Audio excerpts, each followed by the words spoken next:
The Donkey and the Dog. கழுதையும் நாயும். நான் உங்க ரகுநாதன் பேசுகிறேன். நான் இன்றைக்கு கழுதையும் நாயும் கதை சொல்ல போறேன்.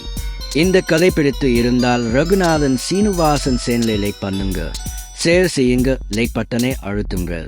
பிடித்து இருந்தால் சேனலை சப்ஸ்கிரைப் செய்யுங்கள். வாங்க கதைக்குள்ள போகலாம்.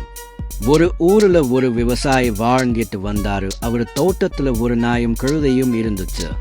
அந்த விவசாயி விவசாயம் செய்ய துணைக்கு கழுதையும் விவசாய நிலத்தை பாதுகாக்க நாயும் வளர்த்துக்கிட்டு வந்தாரு.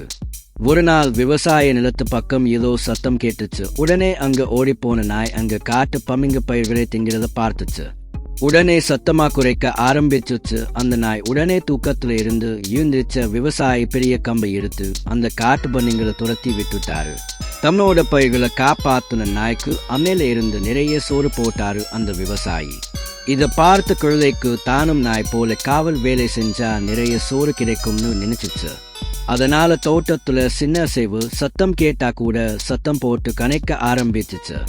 அதனால தூக்க முடியாம போன விவசாயி கழுதையோட இந்த திடீர் செயலுக்கு என்ன காரணம்னு தன்னோட தாத்தா கிட்ட போய் நடந்ததை சொன்னாரு.